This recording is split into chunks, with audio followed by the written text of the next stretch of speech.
واقعات وقت گزارنے کے لیے پڑھنے کا میں عادی نہیں. تصویر کا دوسرا رخ دکھاؤں. آپ نے سنا ہے کہ ابی نماز پڑھ رہا تھا, رسول نے آواز دی تھی, اس نے نماز تیز کی تھی, رسول نے پھر آواز دی, اس نے اور تیز کی, تیسری آواز پہ مصلی لپیٹا, رسول کے پاس آیا, لبیک یا رسول اللہ. پہلی آواز پہ کیوں نہیں آیا؟ سرکار نماز پڑھ رہا تھا. فرمایا شرم نہیں آتی؟ تجھے وجود نماز بلا رہا تھا, تجھے اصل نماز بلا رہا تھا, تجھے وجود نماز نے بلایا. اس نے کہا سرکار آپ نے کہا کہ نماز اللہ کی ہے, تو اللہ تو بڑا نہیں. رسول نے دیکھا تو نے دیکھا ہے وہ ہے. سرکار نہیں. سنا ہے نہیں. اس اللہ کو دیکھا نہیں. اسے کبھی بولا بھی نہیں. مانتا کیوں ہے؟ سرکار آپ نے کہا وہ ہے. فرمایا وہ بھی تو میں ہی بلا رہا تھا.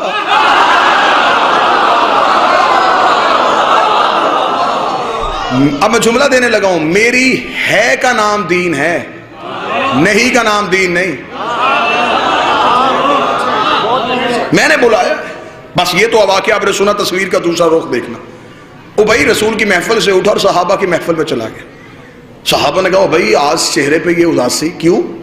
ابی نے کہا آج بوڑھا ہو گیا تھا, آج پتا چلا ہے, شریعت کے مسئلے سے بے خبر رہا. آج مجھے نبی نے پاس بلا کے سمجھایا ہے کہ جب نبی آواز دے تو نماز توڑو اور نبی کی آواز میں لبیک کہو. یہ مجھے آج پتا چلا ہے. اللہ کی نماز توڑ دی جاتی ہے نبی کے بلانے پہ, اللہ کی تسبیح روک دی جاتی ہے نبی کے بلانے پہ. اتنا کہنا تھا. ابی نے کہا کہ آج مجھے مسئلے کا پتہ چلا. ساتھ بیٹھا تھا ایک 450 سال کا جوان سلمان.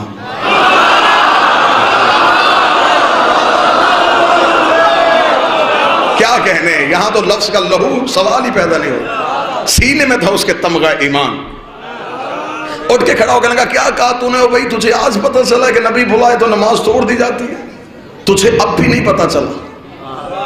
اس نے کہا اچھا سلمان ابھی بھی نہیں پتا چلا. سلمان نے کہا کل میرے پہلو پہ کھڑا ہو کے نماز پڑھ, تجھے میں بتاؤں کہ وجود صلاۃ کسے کہتے ہیں, حقیقت صلاۃ کسے کہتے ہیں. جس ماتمی نے فرش میں نہیں بیٹھنا, تم نے فضا اور خلا میں جا کے مودت اور ولایت علی کا مزہ لینا ہے. سلمان نے ابی کو اگلے دن اپنے پہلو میں کھڑا کیا. سلمان نے مصلی پہ آئے, سلمان نے عبادت شروع کی, سلمان نے نماز شروع کی. سلمان نے تکبیرۃ الاحرام اللہ اکبر کہنے کے بعد سلمان نے کہا بسم اللہ الرحمن الرحیم الحمدللہ رب العالمین الرحمن الرحیم مالک یوم الدین ایاک نعبد ایاک نعبد, ہم تیری ہی عبادت کرتے ہیں. ایاک نعبد پہ سلمان آئے تھے یا نبی کی آواز سلمان. سلمان نے وہیں سے مصلی چھوڑا, نبی کے قریب آئے, لبیک یا رسول اللہ. سلمان پیاس ہے, پانی کا پیالہ پلا. سلمان مشکیزے سے کیا, پانی کا پیالہ بھرا, بسم اللہ پڑھ کے نبی کے قدموں پہ بیٹھا. نبی نے پیالہ پانی کا نوش فرمایا. نبی نے سلمان کو پیالہ دیا. سلمان نے پیالہ رکھنے کے بعد ہاتھ جوڑ کے کہا یا رسول اللہ اجازت. ہاں سلمان واپس چلے جا. سلمان مصلی پہ کھڑا کر ایاک نستعین اہدنا الصراط المستقیم صراط الذین انعمت.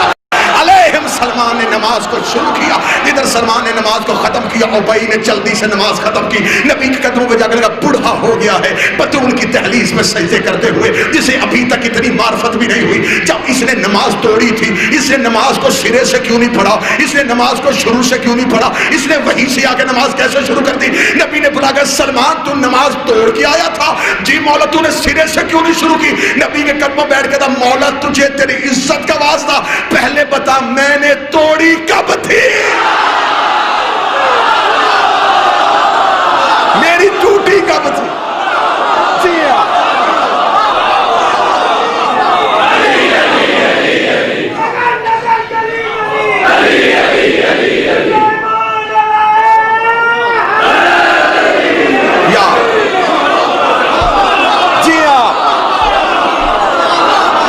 میری نماز کب ٹوٹی؟ میں تو اطاعت حجت میں تھا. تصحیح کرے وہ اپنے عقیدے کو. جو بندہ یہ کہتا ہے کہ سلمان بطول کی دہلیز پہ جھاڑو دیتا تھا, جھاڑو وہاں دیا جاتا ہے جہاں گرد ہو, جھاڑو نہیں دیتا تھا. سلمان ہر صبح جا کے دہلیز عصمت میں سجدہ کرتا تھا. ادھر مؤذن مدینے کی مسجد سے اذان دیتا حی علی الصلاۃ, سلمان بطول کی دہلیز پہ آتا, دہلیز پہ آ کے سجدہ کرتا, پھر مسجد میں جاتا. ایک دن ایک صحابی نے نبی کی ابا پہ ہاتھ رکھ کے کہا، اس سلمان بوڑھے کو یہ تو بلا کے پوچھیں حی علی الصلاۃ پہ مسجد میں آیا جاتا ہے، یہ بطول کے دروازے پہ جاتا ہے پھر مسجد میں آتا ہے؟ نبی نے کہا سلمان انہیں کیوں نہیں بتاتا وہاں کیا کرنے جاتا ہے؟ فرمایا انہیں سمجھانے کے لیے جاتا ہوں یہاں اسی کی قبول ہوتی ہے جس پہ وہ راضی ہوتی ہے۔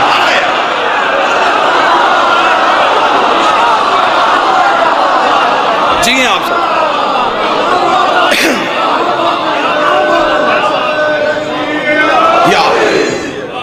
عبادت تمہارے اٹھنے بیٹھنے کا نام نہیں، حجت کی اطاعت کا نام ہے۔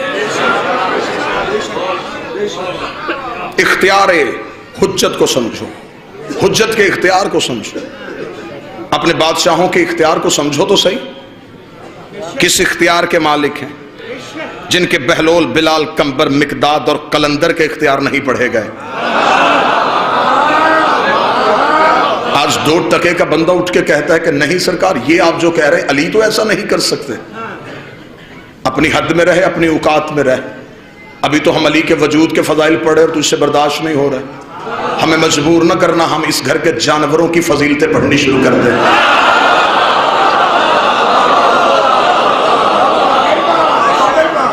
آج 2 ٹکے کا بندہ اٹھ کے کہتا ہے 14 غیب جانتے تھے؟ نبی کے گھر میں ایک اونٹنی تھی جس کا نام قصوہ تھا، وہ بھی غیب جانتی تھی۔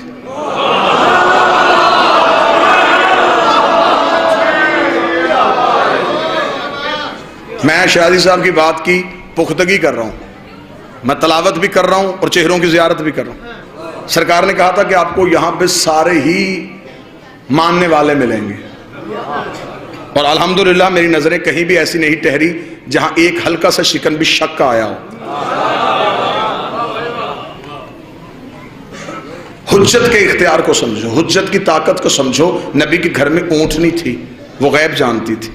سنی کتابوں سے ثابت کر دیتا ہوں، مسجد کا مولوی بھی ثابت کر دیتا ہے۔ رسول مکہ سے ہجرت کر کے جب پہنچے، سارے لوگوں نے کہا یا رسول اللہ ہمارے گھر مہمان بنے۔ رسول نے کہا کسی کا دل دکھاؤں گا ناراض ہو جائے گا، قصوہ کی مہار چھوڑ کے جہاں یہ بیٹھے گی۔ ایسا ہے یا نہیں؟ وہ بیٹھی آ کے ابو ایوب انصاری کے دروازے پہ، اسے کس نے بتایا تھا کہ یہاں بیٹھنا ہے؟ جس اونٹنی پہ چند لمحوں کے لیے نبی سواری کرے وہ عالم غیب ہو سکتی ہے، اور جس کی خود رسول سواری بنے۔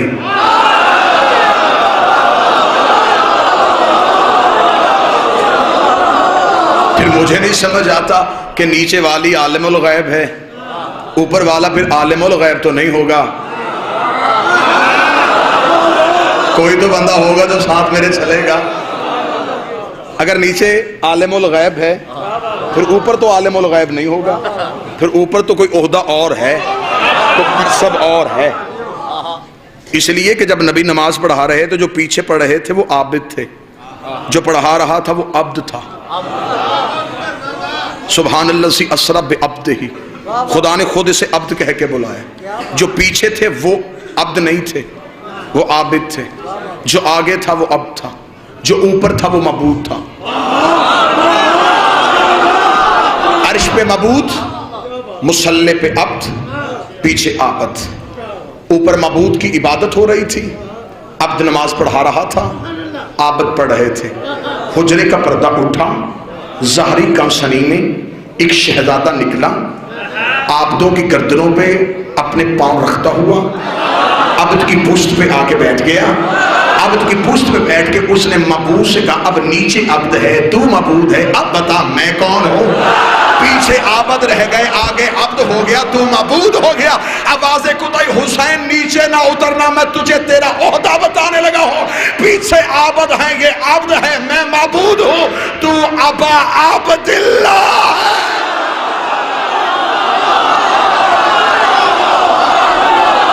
جی ہاں،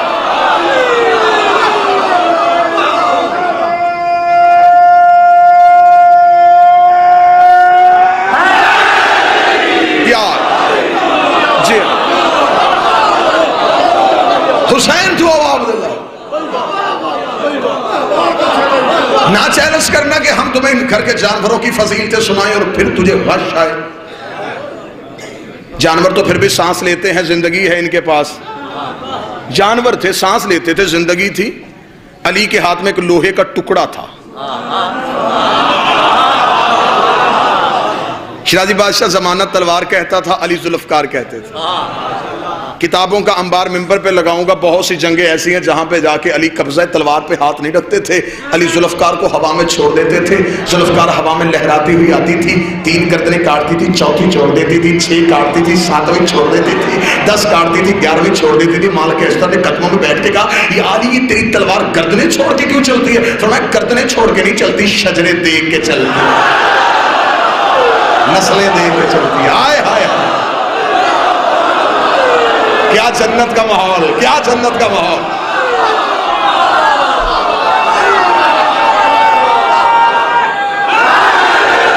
پیار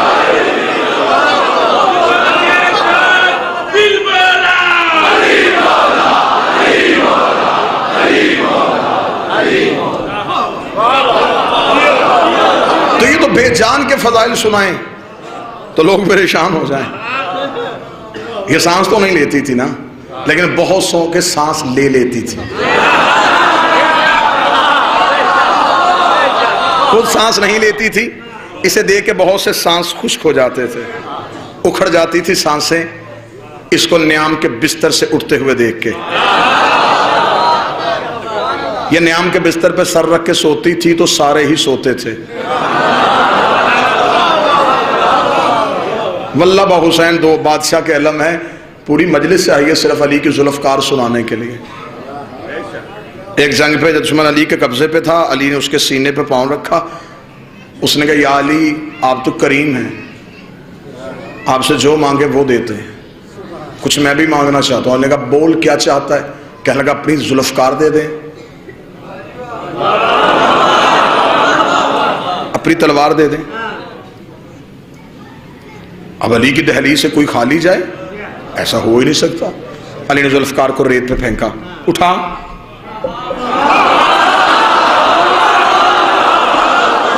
اٹھا.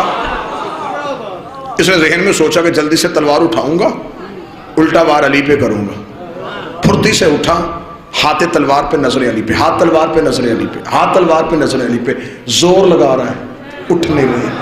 زور لگا رہا ہے، ہل نہیں گئی. جب زور لگا کے تھک گیا تو وہی ہاتھ علی کے قدموں پر رکھ دیے.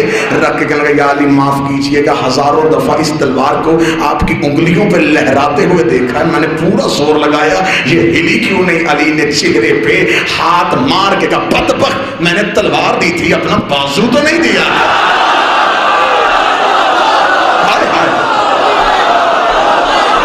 میں نے تلوار دی تھی.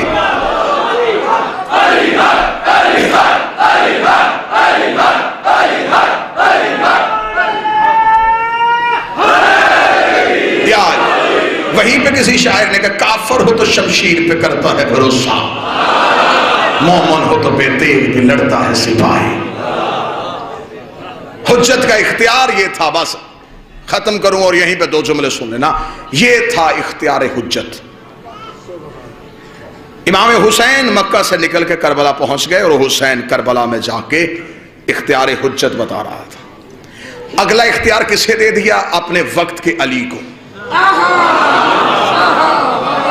یہیں پہ جملہ سنیے گا، بہت کم ہوتے ہیں اس بادشاہ کے فضائل منبر سے پڑھے جاتے ہیں.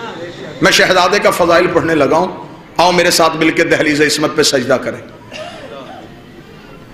ملعون یزید شام میں رہتا تھا اور اس نے مدینے میں بیٹھے ہوئے حسین سے بیعت کا مطالبہ کر لیا.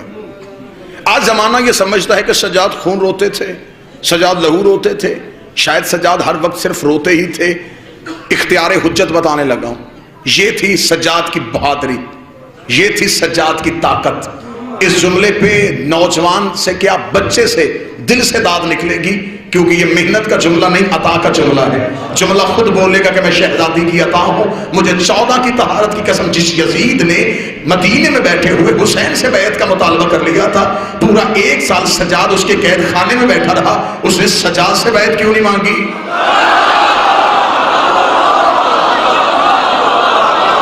اسے امام کی بیعت چاہیے تھی نا، تو وہ سجاد سے بھی مانگتا. اسے سجاد سے کیوں نہیں مانگی؟ مجھے معاف کیجئے گا، کڑی سجاد کے ہاتھ میں نہیں، امت کے ہاتھ میں تھی. قیدی امامت نہیں تھی، امت تھی. جتنی دیر میرا بادشاہ قید خانے میں بیٹھا رہا، یزید ایک رات بھی نہیں سو سکا، بے چین کر دیا سجاد نے اسے. اس لیے تو شاعر نے کہا تھا بستر جو مخملی تھا اسے خار کر دیا، بستر جو مخملی تھا اسے خار کر دیا، سونا فرعون شام کا دشوار کر دیا، نیند اس کی باندھ کی زنجیر پا کے ساتھ سجاد نے یزید کو بیمار کر دیا. جتنی دیر سجاد قید خانے میں رہے، سجاد نے طاقت امامت بتائی. سجاد نے کہا ہمارے اندر آج بھی اتنی ہی طاقت ہے. اس نے حسین سے بیعت مانگی، اور کیا کہنے حسین ابن علی تیرے بیعت کے انکار کے. زمانہ جب تک حسین حسین کرے گا، حسین کے لفظ یاد آئیں گے، حسین کے جملے یاد جائیں گے. جہلم کا قدیمی عزادار مجمع، ولایت والا چہروں پہ علی ولی اللہ کی مسکراہٹ والا مجمع اس لفظ کو سنے گا. جب یزید نے ولید کے دربار میں حسین سے بیعت کا مطالبہ ولید کے ذریعے سے کیا تھا، ولید نے کہا تھا یزید کا مطالبہ ہے حسین وہ آپ سے بیعت چاہتا ہے، اور حسین آپ کیا جواب دیں گے؟ امام حسین نے 26 رجب کو شاہ صاحب ولید کے دربار میں کھڑے ہو کے ایسا طریق ساز جملہ کہہ دیا جسے قیامت تک کے لیے کوئی دشمن حسین مٹا نہیں سکا. حسین نے کہا وہ کہتا ہے کہ میں اس کی بیعت کروں، اسے صرف میرا اتنا جواب لکھ کے بھیج دے، انا حسین ابن علی، انا حسین ابن علی، انا حسین ابن علی. اس نے کہا یہ پورا عرب جانتا ہے کہ آپ علی کے بیٹے ہیں، آپ یہ بتائیں بیعت کریں گے یا نہیں کریں گے، بیعت کریں گے یا نہیں کریں گے. حسین نے کہا تو صرف اسے اتنا لکھ کے بھیج کہ انا حسین ابن علی. اگلی بات وہ خود سمجھ جائے گا کہ میں علی کا بیٹا ہوں، میں علی کا بیٹا ہوں، میں علی کا بیٹا ہوں. جب میرا باپ اس جیسے کی نہیں کرتا، میں اس جیسے کی کیسے؟ جب میرے باپ نے اس جیسے کی نہیں کی، میں اس جیسے کی کیسے کروں؟ اس کا مطلب ہے کہ صرف قتل حسین میں یزید ہی شریک جرم نہیں، ہر وہ بندہ شریک جرم تھا جس نے یزید کی بیعت کی تھی. جنہوں نے یزید کی بیعت کی وہ اس دور کے مسلمان تھے، ابھی نبی کو دنیا سے گئے 50 سال نہیں ہوئے تھے. اس کا مطلب کہ نبی کے دور کے صحابی موجود تھے جنہوں نے نبی کے دور میں نبی کے ہاتھوں پہ بیعت کی. انہوں نے بیعت توڑ کے یزید کے ہاتھ پہ کی. اور یہ ہے تاریخ اسلام کا ایک بدنما دور. داد آپ نے میری سوچوں سے بڑھ کے دی، توقع سے بڑھ کے دی. اب اس جملے کو محفوظ کر لیجئے گا. یہ تھا تاریخ مسلمان کا بدترین دور کہ رسول کے جانے کے 50 سال بعد یزید جیسا ایک فاسق، فاجر، بدکار مملکت اسلامیہ کا وارث بنا، اور اس دور کے مسلمانوں نے یزید کی بیعت کی. یہ جو لوگ بیعت کر رہے ہیں یہ صرف لوگ نہیں، مستقبل کے راوی ہیں. یہ لوگ صرف بیعت نہیں کر رہے، ان میں بڑے بڑے مستقبل کے محدث چھپے ہوئے ہیں. انہوں نے حدیث نقل کرنی ہے، انہوں نے تاریخ کو روایت کرنا ہے، انہوں نے رسول کے فرمان کو روایت کرنا ہے.